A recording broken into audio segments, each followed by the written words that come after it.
Hello बच्चों, कैसे हैं आप सब। तो आप बोलेंगे मस्त बढ़िया, और मैं भी बढ़िया हूँ। और इसी बढ़िया से दिन को, शाम को जो है आज हम बायो के कलर में रंगने के लिए फिर से लेकर आ गए हैं आपके लिए आज का नया लेक्चर, जो कि हमारा अभी नया ही फ्रेश चैप्टर स्टार्ट हुआ है। और कहाँ तक जाएगा ये तो आप और मैं नहीं बता सकते, क्योंकि आपको पता ही है कि बहुत लंबी जर्नी होती है। और पुष्पीय पादपों का शारीरिकी यानी कि एनाटॉमी पढ़ने वाले हैं, और उसका आज हम लेक्चर नंबर 2 लेकर आए हैं। तो चलिए देखते हैं क्या है चैप्टर में जो चैप्टर फ्लो है वो हमने डिस्कस कर ही लिया था कि क्या क्या हमें पढ़ना है। आज जो हम पढ़ने वाले हैं समारंभिक कोशिकाओं की उत्पत्ति के आधार पर विभोजोत्तक, उसके बाद विभाजन तल के आधार पर विभोजोत्तक, और साथ में हम एक और चीज पढ़ेंगे, यानी किन किन आधार पर, एक तरह से हम ये कह सकते हैं कि किन किन आधार पर हम जो है वो विभोजोत्तक को बांटते हैं या कितने प्रकारों में बांटते हैं, वो आज हम देखने वाले हैं। तो चलिए सबसे पहले बात करते हैं समारंभिक कोशिकाओं की उत्पत्ति के आधार पर विभोजोत्तक जो है वो कितने प्रकार के होते हैं। तो इससे पहले वाली जो हमारी क्लास थी, जो हमारा इंट्रोडक्शन भी था एक तरह का, उसमें हमने विभोजोत्तक शुरू कर दिया था, यानी कि मेरिस्टेमेटिक टिश्यू के बारे में हमने जानकारी ले ली थी कि मेरिस्टेमेटिक टिश्यू जो है वो एक बेहतरीन टाइप का मैजिकल टिश्यू है जो बार बार विभाजित होकर कोशिकाओं में वृद्धि करता रहता है। राइट। अब जो है हमने देखा था कि उसका जीव द्रव्य बहुत सघन होता है, कोशिका भित्ति बहुत पतली होती है ना, सेल्यूलोज की बनी होती है, हालांकि सभी सेल्यूलोज की बनी होती है प्लांट सेल्स। उसके बाद उनमें अंतरकोशिकीय अवकाश जो है वो बहुत कम होते हैं। ऐसी कुछ हमने इनकी कारस्थान या पढ़ी थी, यानी कि गुण पढ़े थे। तो आज हम देखने वाले हैं कि ये किस प्रकार के होते हैं। इससे पहले क्लास 9th में आपने सिर्फ उनकी स्थिति के आधार पर प्रकार पढ़े थे, लेकिन आज क्योंकि हम 12th में हैं तो उस हिसाब से हमें इनके प्रकार पढ़ने पड़ेंगे। तो सबसे पहला हम पढ़ेंगे कि उत्पत्ति, यानी कि जो मेरिस्टेमेटिक टिश्यू है जब वो उत्पन्न होता है तो कहाँ से उत्पन्न होता है, और उसकी स्थिति के आधार पर हमने मेरिस्टेमेटिक टिश्यू को यानी विभोजोत्तक उत्तक को 3 भागों में बांटा हुआ है। ठीक है। अब आप बोल रहे होंगे इसमें क्वेश्चन, देखो अगर लॉन्ग टर्म टाइप में आता है तो पूछा जा सकता है डायरेक्टली कि विभोजोत्तक की उत्तक के प्रकार बताओ, तो आपको तीनों के आधार पर प्रकार बताने पड़ेंगे जो आज हम पढ़ेंगे, यानी कि आज का पूरा लेक्चर। और अगर आपको किसी एक के बारे में पूछ ले कि उत्पत्ति के आधार पर बताओ तो ये 3, उसके बाद आपको स्थिति के आधार पर पूछे तो अगले 3 जो आने वाले हैं, और पादप काय की जो स्थिति है उसके आधार पर पूछे तो फिर 3 टाइप के, विभाजन के आधार पर फिर 3 टाइप के हैं। तो इस तरह से हमें अलग अलग टाइप है, तो डिपेंड करेगा कि क्वेश्चन किस आधार पे पूछा जा रहा है।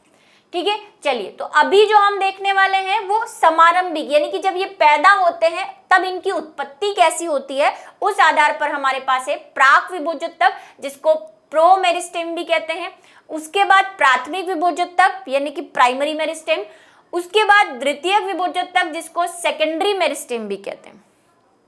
ऐसे आप समझ सकते हैं, सबसे पहले वाले, फिर प्राइमरी, फिर सेकेंडरी। जैसे ये क्लास नर्सरी है ना, नर्सरी में फिर प्राइमरी में जाते हैं, फिर हम सेकेंडरी में जाते हैं, तो ऐसा कुछ यहाँ पे सिस्टम चल रहा है।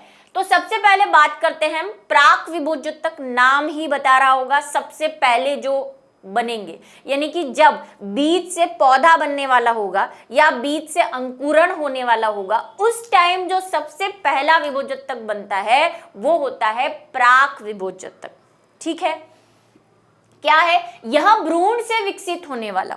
भ्रूण कहाँ है ये हम देख कर आए हैं अभी पिछली क्लासेस में कि बीज होता है, ज्यादातर हम जनरली द्विबीजपत्री की ही बात करते हैं जब भी बनाते हैं। तो बीज के ये जो भाग होता है ये वाला, इसी को हम क्या कह रहे थे? भ्रूण कह रहे थे। ठीक है। भ्रूण में हमने कहा कि भ्रूण का जो ऊपर वाला हिस्सा है वो प्रांकुर होता है, यानी कि प्लूम्यूल होता है, इससे ऊपर जाकर प्ररो, तना, पत्ती ये सब बनेगा। नीचे वाला जो होता है वो मूलांकुर होता है, जिससे मूल या जड़ बनती है। तो यहाँ पे भ्रूण में सबसे पहले जो विभाजन शुरू होने वाला है, यानी कि तना बनने और नीचे से जड़ बनने की प्रक्रिया के लिए जो सबसे पहली कोशिका बनने वाली है, जो आगे विभाजन करके वृद्धि करेगी, उसको हम क्या कहते हैं? प्रोमेरिस्टेम। ठीक है, मैंने पहले ही बोल दिया था सबसे पहला तो भ्रूण में विकसित होने वाला पहला विभोजक है। इसे व्युत्पन्न कोशिकाएं प्राथमिक मेरिस्टेम बनाती है। ठीक है, जो प्रो मेरिस्टेम है यानी कि यहां से अब तना बनना है तो सबसे पहली जो कोशिकाओं का समूह बनेगा जो इससे क्या निकालेगा, अंकुर निकालेगा यानी कि शूट का थोड़ा सा पार्ट निकालेगा, उसे हम क्या कह देंगे, प्रो मेरिस्टेम। यही प्रो मेरिस्टेम आगे फिर से जब विभाजित होगा या नई कोशिकाएं बनाएगा, इनसे जो नई कोशिकाएं बनेंगी वो भी विभाजन की क्षमता लिए हुए होंगी क्योंकि है तो मेरिस्टेम, तो उसे हम क्या कह देंगे, प्राइमरी मेरिस्टेम। यानी कि जो सेकंड प्रकार है हमारा वो कौन सा रहेगा, प्राथमिक विभोजक यानी कि प्राइमरी मेरिस्टेम।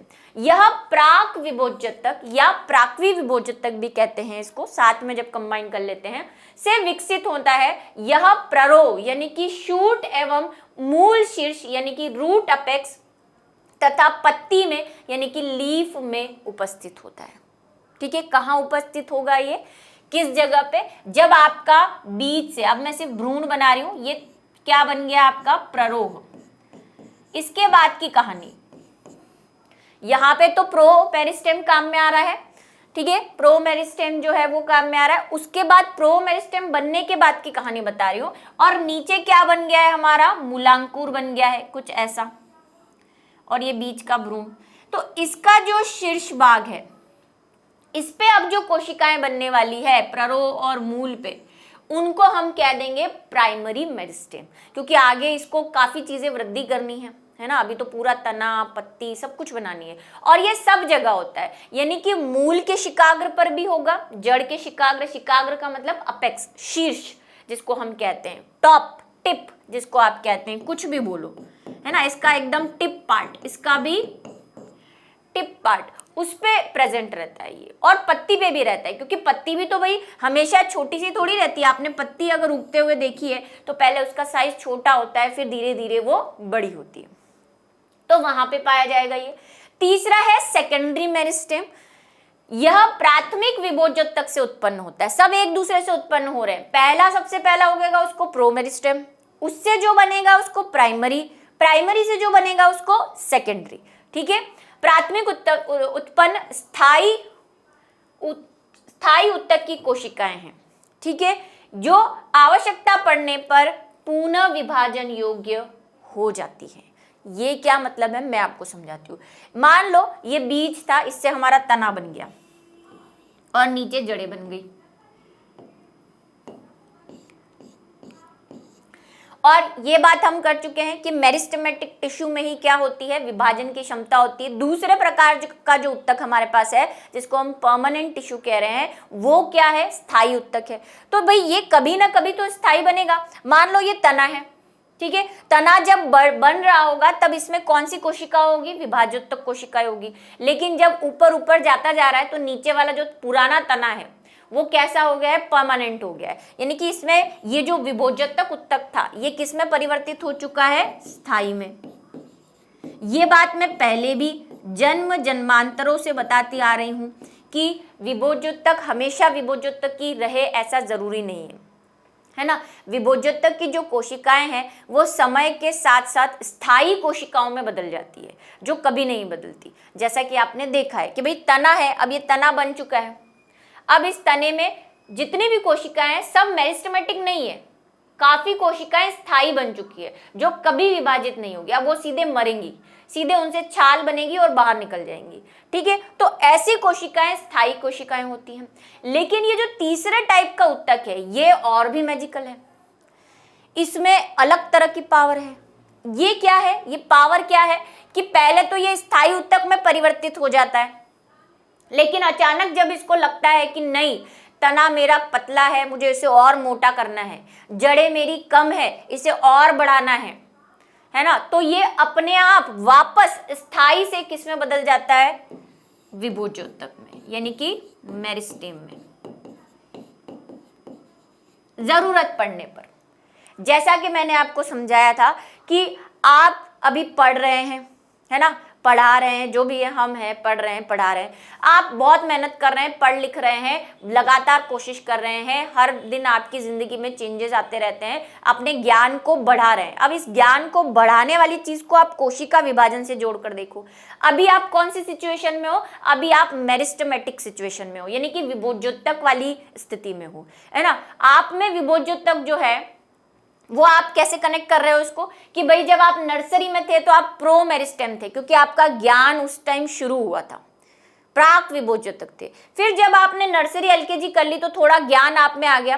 फिर जब आप फर्स्ट क्लास में जाएंगे, यानी कि प्राइमरी सेक्शन में जाएंगे आप, ठीक है, बात कनेक्ट हो रही है। प्राइमरी सेक्शन में जाएंगे तो आप क्या करेंगे, और ज्ञान को अर्जित करेंगे और विभाजित करेंगे, ठीक।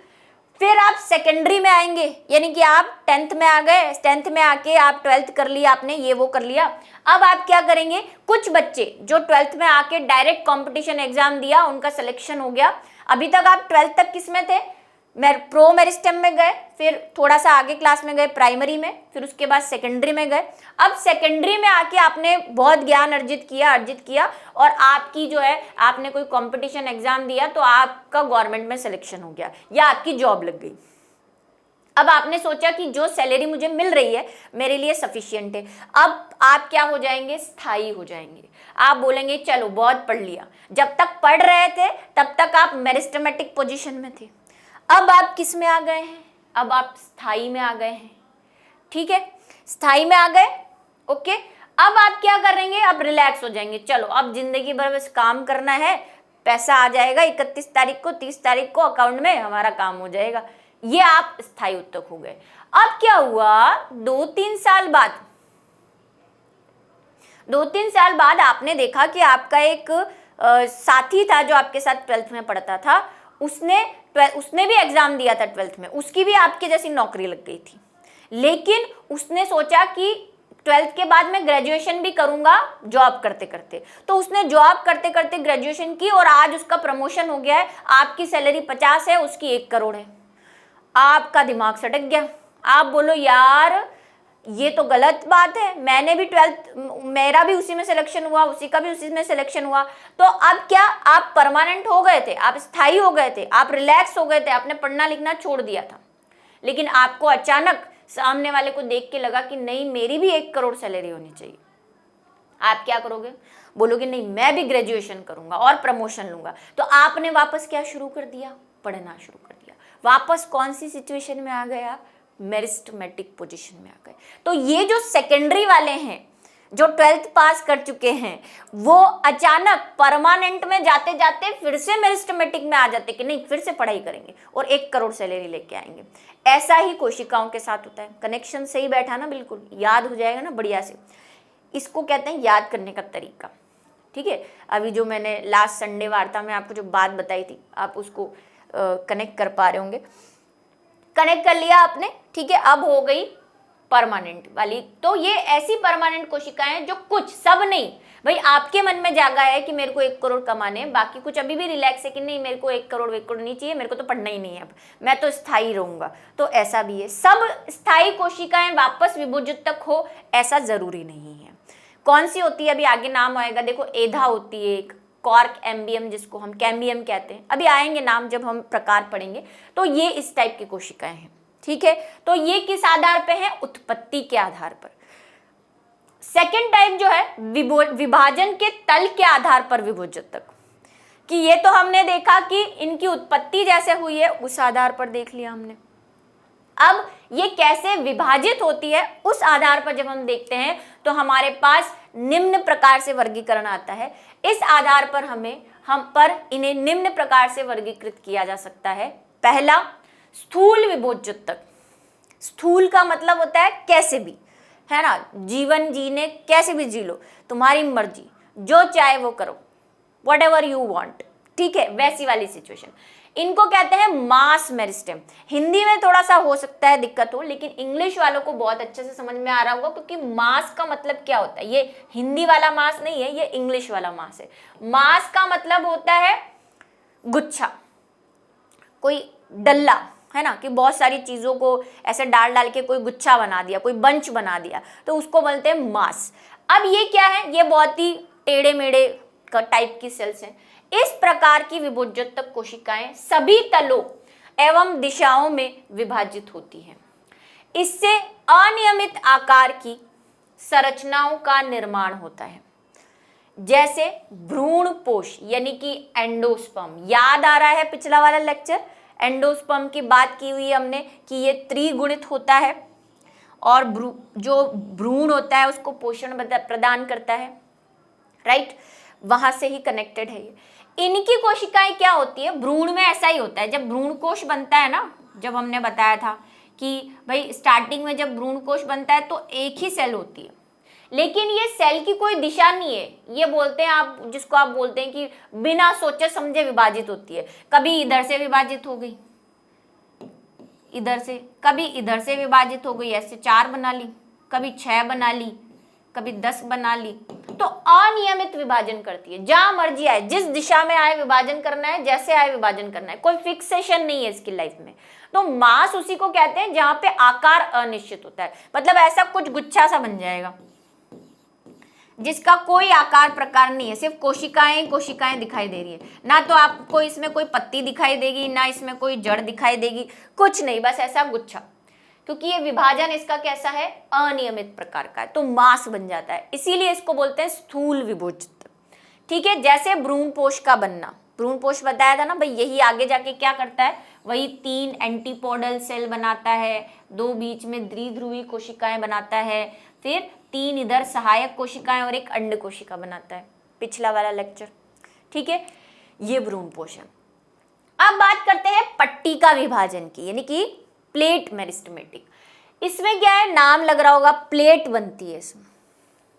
ठीक है, कोशिकाओं में अपनत विभाजन यानी कि एंटीक्लाइनल प्लेन, इसको इंग्लिश में जरूर याद रखिए बच्चों, में विभाजन होने से कोशिकाएं एक पट्टिका जैसे रूप बना लेती है, जैसे कि पत्ती की कोशिकाएं। ठीक है, इनमें क्या होगा, मान लो ये कोई सेल है, ये कोई कोशिका की परत है ना, एक एक कोशिका है। एंटीक्लाइनल डिवीजन किसको कहते हैं वो बता रही हूं मैं आपको, अपनत विभाजन। अपनत विभाजन क्या होता है कि ये जो कोशिका है इसी में विभाजन हो जाएगा। कैसे, ये कोशिकाओं में विभाजन हुआ और ये कोशिका 2 कोशिकाओं में बढ़ गई, फिर ये वृद्धि करेंगी, बड़ी, अभी तो बटी है, फिर इनमें वृद्धि भी तो होगी। तो वृद्धि होती है तो क्या होगा, वृद्धि होगी तो जो नेक्स्ट सिचुएशन बनेगी वो कैसी बनेगी,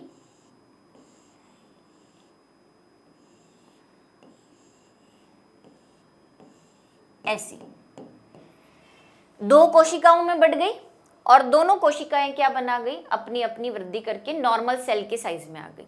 ऐसा अगर सब में होता, इसमें भी होता, इसमें भी होता। एंटीक्लाइनल डिवीजन का मतलब होता है अनुप्रस्थ विभाजन, आप ऐसे समझ सकते हैं। ठीक है, अनुप्रस्थ समझते हैं, ट्रांसवर्स। अब ये विभाजन अगर तीनों कोशिकाओं में हुआ होता कुछ इस तरह से, तो क्या होता भाई, हमारे पास 2 लेयर बन जाती ऐसी, ये नई कोशिका है, यानी कि ये क्या कर रही है, मोटाई में वृद्धि करती है एक तरह से। ठीक है, कैसे विभाजित होती है, ये एंटीक्लाइनल विभाजित होती है। अब मान लो मैंने ये स्टेम बनाया है, तने का कोई काटा है, आपको अनुप्रस्थ रूप से काट दिया है ना, तना लिया, तने को यहां से डिसेक्ट कर दिया, अनुप्रस्थ विभाजन जिसको आप ट्रांसवर्स सेक्शन बोलते हैं वो विभाजित किया। तो यहां पे मान लो ये कोशिकाएं थी, ये अभी जो मैंने बनाई ये ऐसी थी, तो अब ये विभाजित हुई, इसी तरह एंटीक्लाइनल डिवीजन किया इन्होंने, तो ये कैसी हो गई भाई, नई जो कोशिकाएं बनी वो कहाँ बनी, ऐसे एक लाइन बन गई होगी नीचे नई कोशिकाओं की, इसको बोलते हैं एंटीक्लाइनल डिवीजन। तो क्या ये आपको ऐसा नहीं लग रहा, एक लेयर से दूसरी लेयर, दूसरी से तीसरी, क्या प्लेट जैसा सिस्टम नहीं लग रहा आपको, एक प्लेट थी उससे 2 प्लेट बन गई, फिर विभाजन हुआ 2 से 3 प्लेट बन गई, इसीलिए इसको हम क्या बोल रहे हैं, पट्टिका विभाजन या प्लेट मेरिस्टेमेटिक या प्लेट मेरिस्टेमेटिक टिश्यू, क्योंकि इनका विभाजन कैसा होगा, प्लेट लाइक होगा, अपनत विभाजन करेंगी। ठीक है, और अपनत विभाजन से परतों का निर्माण करती हैं, इसीलिए इन्हें क्या कहते हैं, पट्टिका विभोज्योतक यानी कि प्लेट मेरिस्टेमेटिक। ठीक है, विभाजन होने से एक पट्टिका जैसा रूप बनता है, जैसे कि पत्ती की कोशिकाएं। पत्ती की कोशिकाएं देखी हैं आपने, पत्ती अगर हम ऐसे, पत्ती का भी वही ट्रांसफर, सब काटेंगे आप चिंता मत करो, सबके सेक्शन दिखाएंगे आपको जब सबका नंबर आएगा, तेरा भी मेरा भी सबका। तो पत्ती में क्या होता है, वही लेयर्स होती है ऐसी, हालांकि एक बीजपत्री और द्विबीजपत्री की पत्तियां दोनों अलग अलग होती हैं, हम एक नॉर्मल पत्ती बना रहे हैं। इसमें विभाजन हुआ तो यहाँ से नई कोशिकाएं बनी, फिर विभाजन हुआ यहाँ से नई कोशिकाएं बनी, ऐसे यहाँ पे भी हो रहा है, यहाँ से नई कोशिकाएं। तो ये अपनत विभाजन पत्तियों में जनरली देखा, तने में भी होता है, जैसे कि मैंने यहाँ तने में बता दिया, पत्ती में भी बता दिया। पट्टी विभोज्योतक, अब ये पट्टी देखो हिंदी वाले है ना बड़े खतरनाक होती है, पट्टी का और पट्टी एक जैसा हो रहा है, इसीलिए मैंने बोला भाई इंग्लिश थोड़ा सा लेके के चलो, रिब मेरिस्टेमेट, और इसमें अंतर जरूर समझ लेना, बहुत कंफ्यूजिंग है ये। इन कोशिकाओं में उनके अनुदैर्ध्य तल पर यानी कि लॉन्जिट्यूडनल एक्सिस के समकोण या अपनत विभाजन होने से बनने वाले कोशिकाएं अनुदैर्ध्य अक्ष पर पट्टियों के रूप में व्यवस्थित होती है, जैसे कॉर्टेक्स और मज्जा। इनमें क्या होगा, इनमें कैसा विभाजन हो रहा था, मैं यहां लिख देती हूं, अपनत विभाजन। इनमें अनुदैर्ध्य विभाजन होता है, हालांकि यहाँ पे देखो लिखा हुआ है कि अनुदैर्ध्य अक्ष के समकोण या अपनत विभाजन, लेकिन ये अपनत विभाजन कैसा है, समकोण पे, मतलब ऐसे वाले का समकोण कैसा हो गया, मैं बताती हूँ। मान लो ये कोशिकाएं, सेम चीज आपको बता रही हूँ। अब इसमें पहले वाले में देखो कैसा हो रहा था, ऐसा अपनत विभाजन हो रहा था। इस विभाजन को क्या बोलते हैं, इसको पेरिक्लाइनल डिवीजन भी बोलते हैं, पेरिक्लाइनल, ठीक है, यहां लिख दूं क्या, इसको परिणत विभाजन भी बोलते हैं, ठीक है। इस लॉन्जिट्यूडनल को परिणत भी कहते हैं, दोनों वर्ड आपको याद रखने हैं। पेरिक्लाइनल,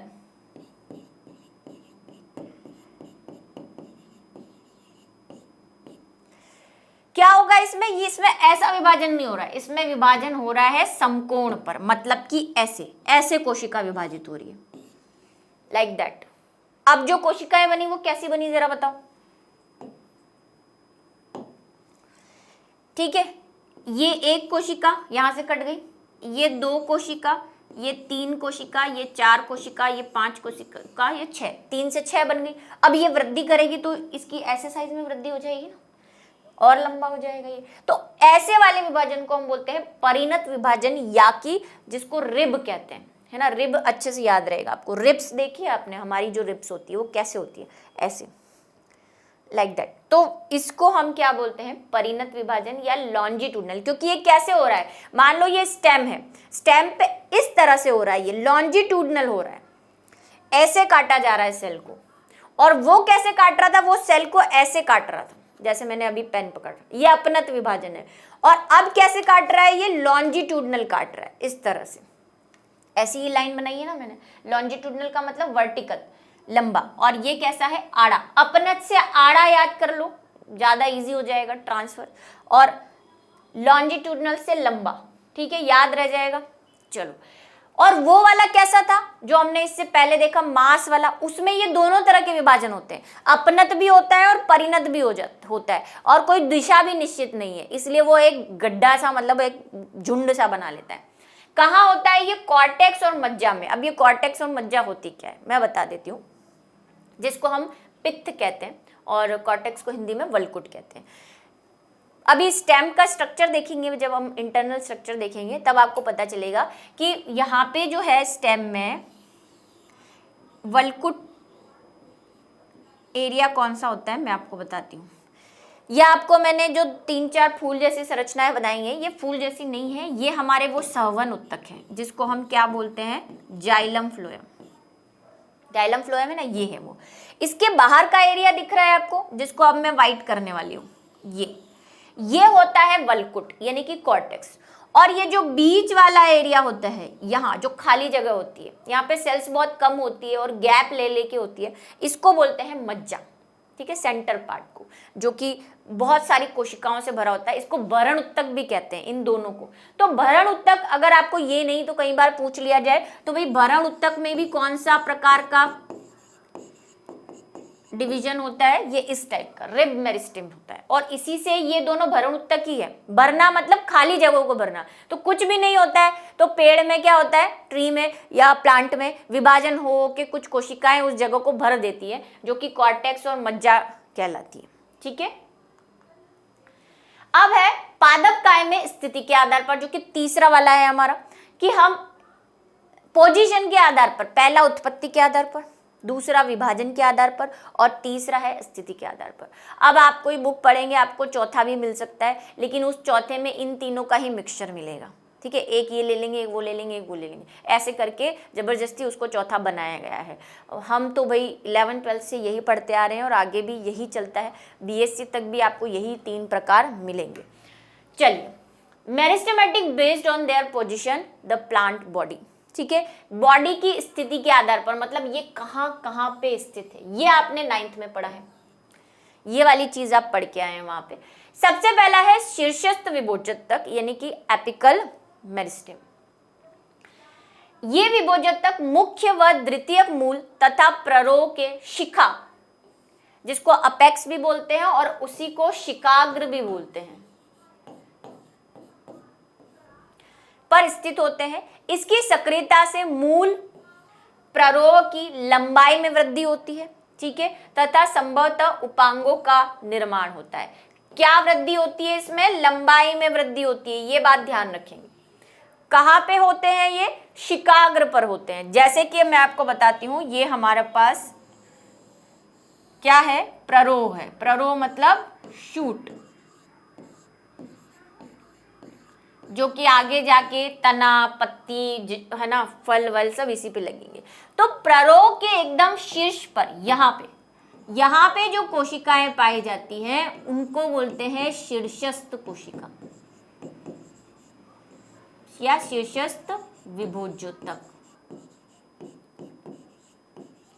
शीर्षस्थ विभोज्योतक, ठीक है, एपिकल मेरिस्टेम जिसको कहते हैं। क्या काम करेगा भाई? यहाँ है, अगर इसमें वृद्धि होगी तो क्या होगा? तना आगे ही तो बढ़ेगा। यहाँ पे वृद्धि हुई, 4 कोशिकाएं और बनी, लंबाई बढ़ गई, फिर 4 कोशिकाएं और बढ़ गई, लंबाई बढ़ गई। तो इससे क्या होता है? लंबाई में वृद्धि होती है। शूट पे भी मिलेगा आपको और नीचे जड़ों के शिखाग्र पर भी मिलेगा, यहाँ पे रूट टिप पर, यहाँ पे रूट थोड़ा थोड़ा आप पढ़कर आए हैं लोअर क्लासेस में कि रूट का जो ऊपर वाला होता है उसको रूट टिप बोलते हैं, यानी मूल शीर्ष बोलते हैं। उस पर एक कैप लगी होती है, मतलब एक मेम्ब्रेन की संरचना होती है जिसको मूल गोप यानी कि रूट कैप कहते हैं। तो यहाँ पे रूट कैप से ढकी हुई होती है ये कोशिकाएं, विभोज्योतक कोशिकाएं। जब आप रूट की संरचना पढ़ेंगे तब ये बात फिर से आएगी। ठीक है, ये क्या करेगी? लंबाई में वृद्धि करती है। सिर्फ कहाँ कहाँ होती है? या तो मुख्य वाली पे, यानी कि मेन वाला जो तना है आपका उस पे होगी, या उससे कोई शाखा निकल रही है। मान लो यहाँ से कोई शाखा निकली तो ये क्या हो गई? अब इसकी सेकेंडरी प्ररोह हो गया। ये जो द्वितीयक बोल रहा है ना, द्वितीयक मूल तथा प्ररोह, तो पहले वाले तने से जो दूसरा निकला है उसके शीर्ष पर भी होगी, पहले वाली जड़ से जो दूसरी शाखा निकली है जड़ की उस पे भी होगी। तो सबके शीर्ष पर होती है ये। ठीक है, प्ररोह और मूल के। और क्या करेगी? लंबाई में वृद्धि करेगी या संबंध उपांगों, उपांगों का मतलब वही, इससे निकली शाखाएं, इससे निकली पत्तियां, उनके शिखाग्र पर होगी यहाँ पे, ताकि इसकी लंबाई में वृद्धि होती रहे। ठीक है, ये देखो, ये है वो सेक्शन यानी कि स्टेम का सेक्शन। ये है प्ररोह यानी कि तना, जिसको आप तना कह सकते हो। हालांकि प्ररोह और तने में मैंने आपको डिफरेंस बताया है। और ये जो है वो है जड़ यानी कि मूल।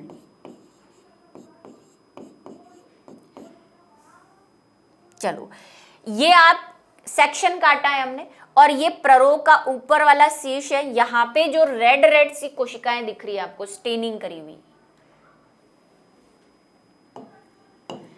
ये देखो, ये वाली जो कोशिका है, यहाँ पे लिख दूं, ये है इसका प्ररोह शीर्ष, जिसको हम क्या कह रहे हैं? Shoot apex. और इस पे ये जो आपको कोशिकाएं दिख रही हैं, यही विभाजित होकर इसकी लंबाई में वृद्धि करेगी। और ये दो आपको जो इसके हाथ दिख रहे हैं ना, ये हाथ नहीं है, ये शाखाएं हैं। इन शाखाओं के टिप पर भी ये क्या होगा? इस टाइप का मेरिस्टेमेटिक टिश्यू मिलेगा, यानी कि शीर्षस्थ विभोजक मिलेगा आपको।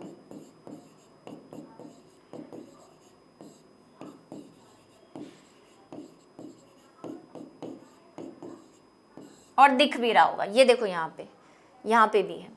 ऐसे ही रूट को हम देखें, जड़ को देखें तो जड़ के इस जगह पे ये डार्क सा रीजन दिख रहा है आपको, यहाँ पे होती है वो रूट टिप, ये वाली, ये इतना जो एरिया है ना, ये रूट टिप है। ये ढकी हुई रहती है किससे? रूट कैप से ढकी हुई रहती है, मेम्ब्रेन से। तो ये जो कोशिकाएं हैं, ये कौन सी है? वही शीर्षस्थ विभोजक कोशिकाएं, और ये जड़ की लंबाई में वृद्धि करेंगी।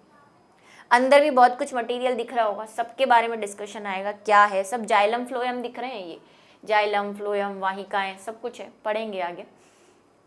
बात करते हैं सेकंड वाले की, अंतर्वेशी, जिसको नॉर्मली अंतर्विष्ट भी कहा जाता है, दोनों बात सेम ही है, ठीक है।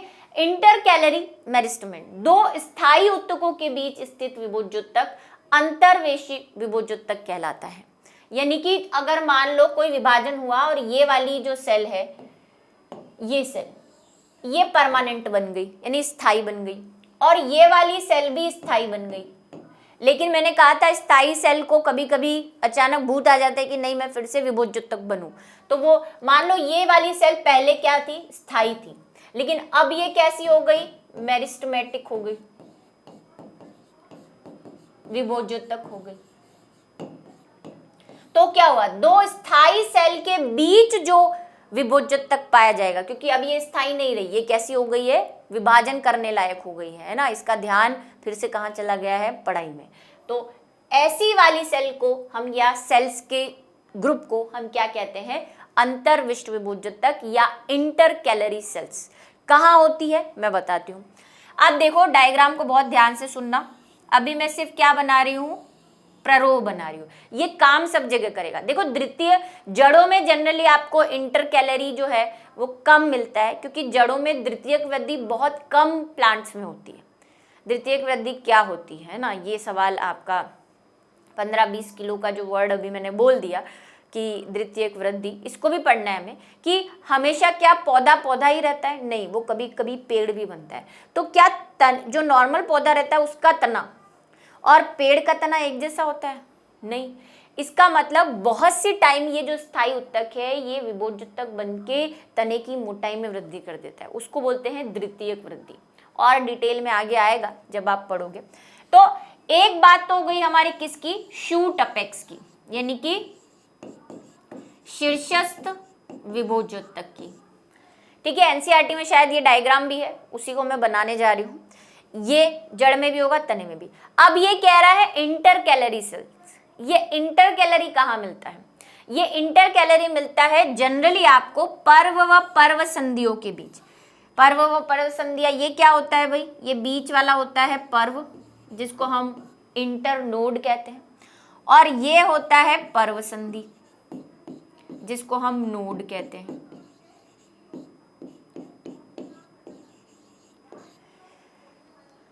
ठीक है, ये इंटरकैलरी जनरली कहाँ मिलता है आपको? पर्व संधि के आसपास, इस जगह पे, यहाँ पे येलो से बना दूं,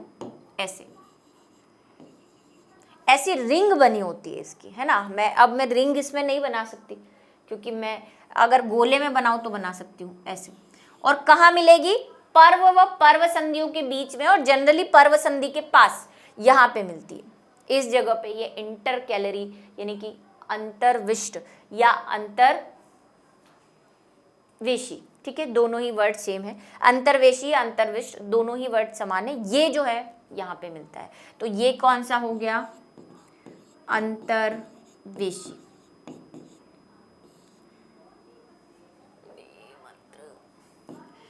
ठीक है, इंटरकैलरी टिश्यू। अब एक और होता है जो आने वाला है, लेटरल टिश्यू। वो कहाँ मिलेगा? वो यहाँ साइड में। लेटरल का मतलब होता है पार्श्व। ये क्या करता है? ये भी लंबाई में वृद्धि कराता है। इसका काम क्या है? अगर आपसे काम पूछ लिया जाए कि ये क्या काम करता है, ये भी लंबाई में वृद्धि करवाएगा। लेकिन ये कहाँ से लंबाई में वृद्धि करवाएगा? ये तो सिर्फ ऊपर ऊपर से लंबाई में वृद्धि करवा रहा है। ये क्या करेगा? पर्वों की लंबाई में वृद्धि कराएगा। ये पर्व है ना भाई, मान लो ये 5 सेंटीमीटर का है अभी। अब अगर ये कोशिकाएं विभाजित हुई, अंतर्वेशी कोशिकाएं या इंटरकैलरी सेल्स, तो ये इसकी लंबाई में वृद्धि होगी? ये 5 से 10 हो जाएगा, 10 होते ही अपने आप प्ररोह की लंबाई में भी वृद्धि हो जाएगी। तो ये तो सिर्फ ऊपर ऊपर करवाता है, ये बीच में लेंथ बढ़ाता है पर्वों की। जैसे बांस देखा होगा, छोटा बांस रहेगा तो उसमें इतना सा पर्व और इतनी सी पर्व संधि, इतना सा गैप होगा। बांस बड़ा होगा तो वो गैप बढ़ता जाता है ना, गैप बढ़ता है। ये गैप किस वजह से बढ़ रहा है? अंतर्वेशी कोशिकाओं की वजह से, गन्ने में, बांस में, इन सब में, और नॉर्मल में भी, नॉर्मल तने में भी भाई पर्व संधियों की लेंथ जो है वो बढ़ती रहती है। यह पौधे के कुछ भागों में ही क्या करता है? वृद्धि करता है। जैसे कि मैंने बताया पर्व और पर्व संधियों में। आप लिख सकते हैं यहाँ पे, ये लाइन ऐड कर सकते हैं, उदाहरण पर्व की लंबाई।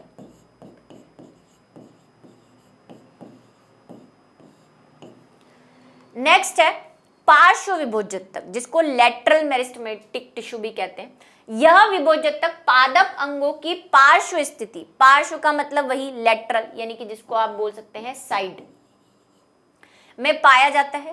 पार्श्व विभोजक की सक्रियता से व्यास, व्यास का मतलब डायमेंशन, मैथ्स पढ़ते हैं, हाँ ये क्या है भाई? ये व्यास है।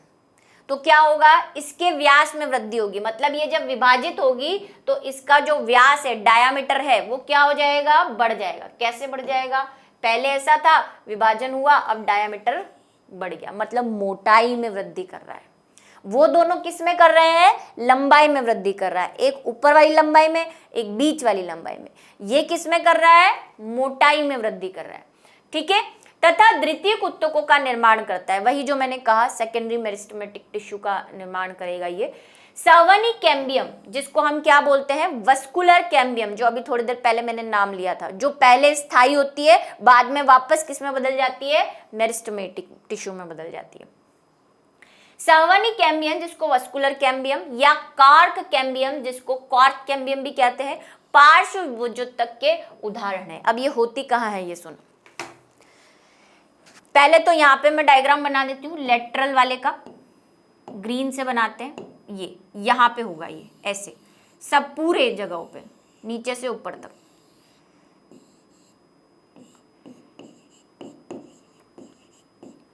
पार्श्व वाला, ठीक है, क्योंकि ये साइड में है ना। ऐसा है, आपने 9th में भी देखा होगा, 9th में ये चैप्टर था ऐसा बना हुआ, अभी भी एनसीईआरटी में बना हुआ है ये पिक्चर इसी टाइप का। उसको बस समझना है, जो मैंने आपको समझा दिया।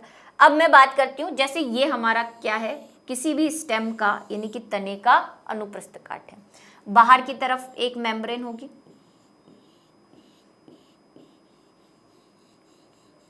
अब मेरी बात सुनो, यहाँ पे बीच में होते हैं जाइलम और फ्लोएम, है ना, जाइलम और फ्लोएम, 4 ही बना रही हूं मैं।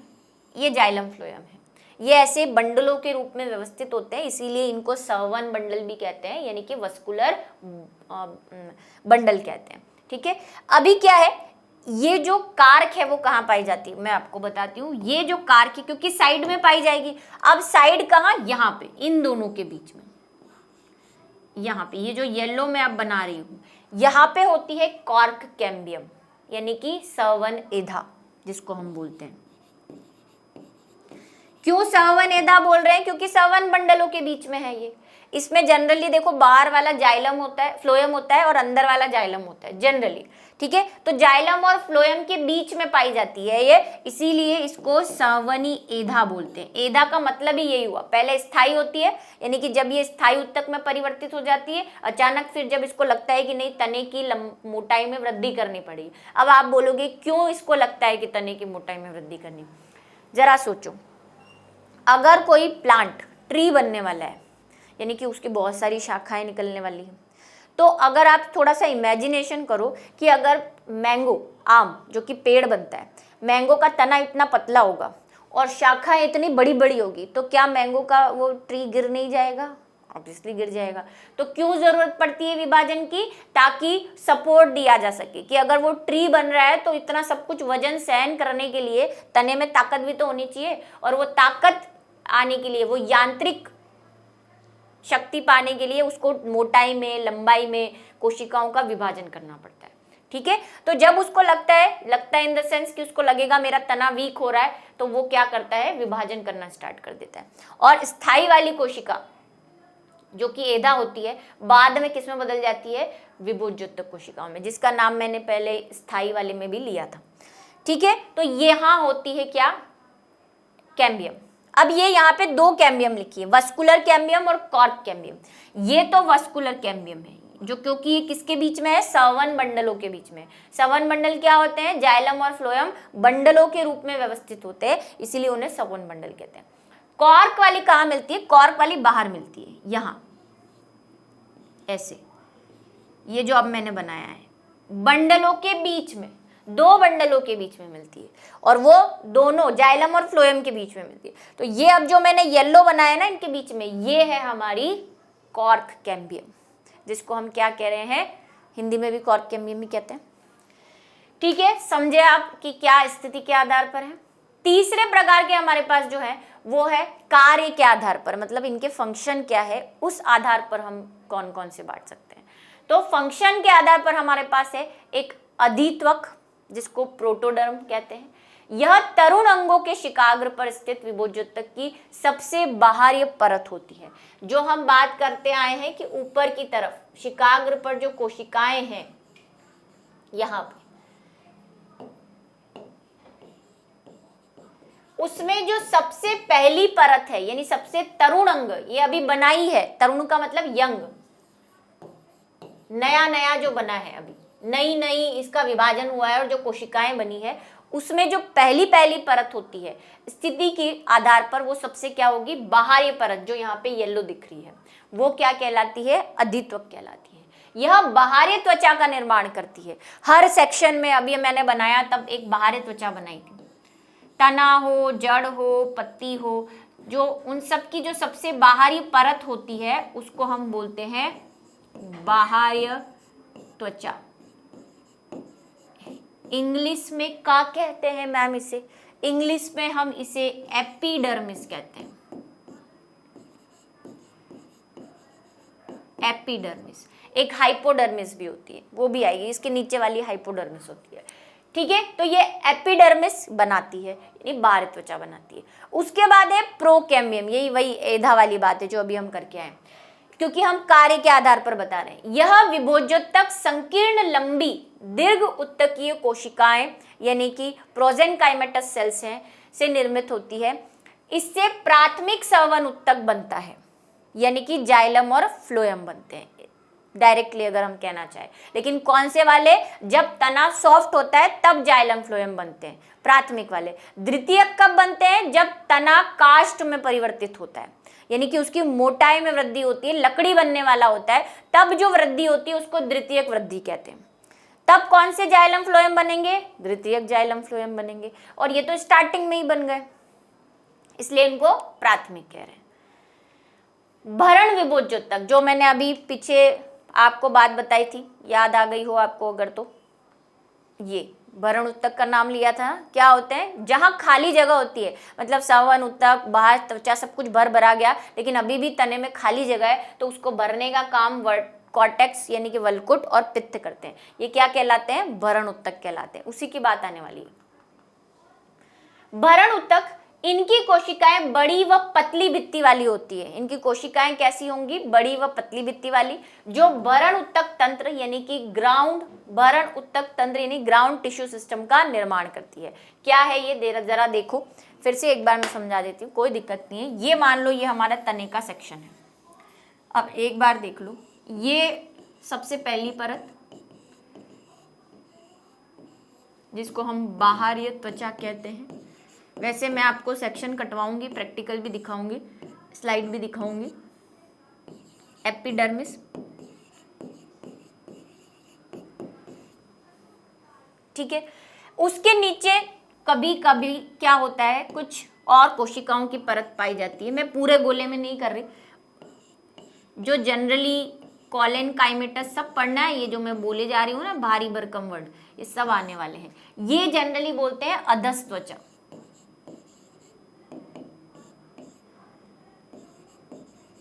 जिसको हम बोलते हैं हाइपोडर्मिस।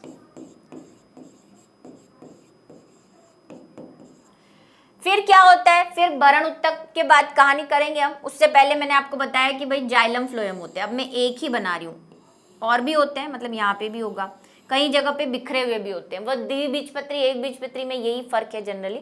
तो इसमें देखो बाहर की तरफ तो होता है फ्लोएम यहाँ पे,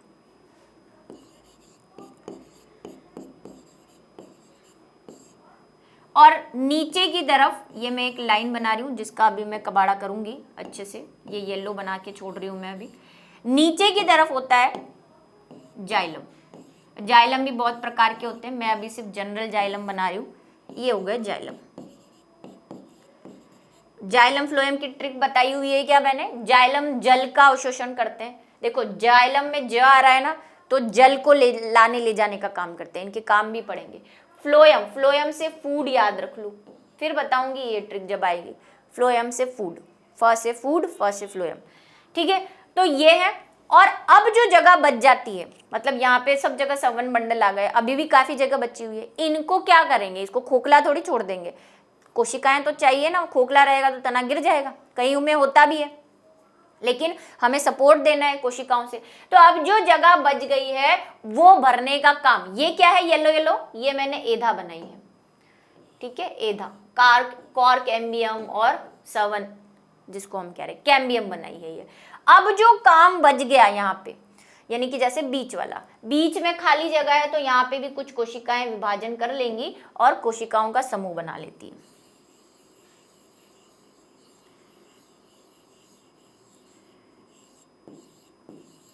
ये है क्या हमारा मज्जा, पित्त।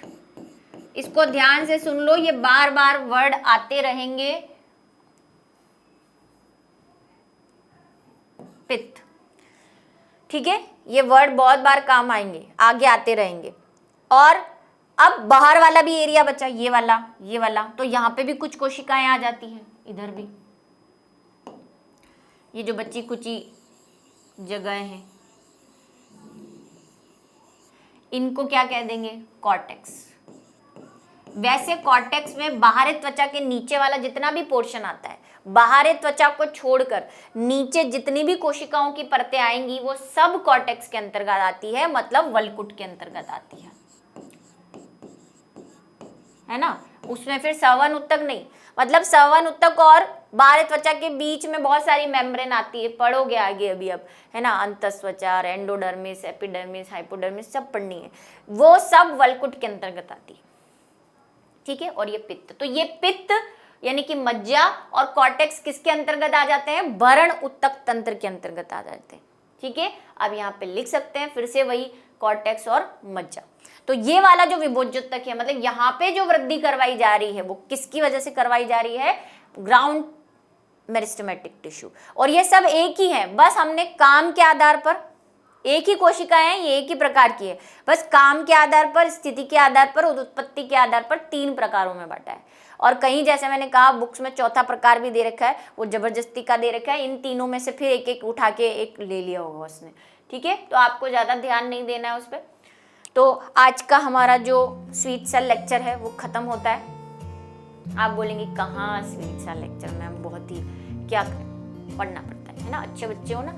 चलो तो इसको एक बार अच्छे से पढ़ो और इंतज़ार करो अगले वीडियो लेक्चर का, क्योंकि कहानियाँ अभी और भी हैं।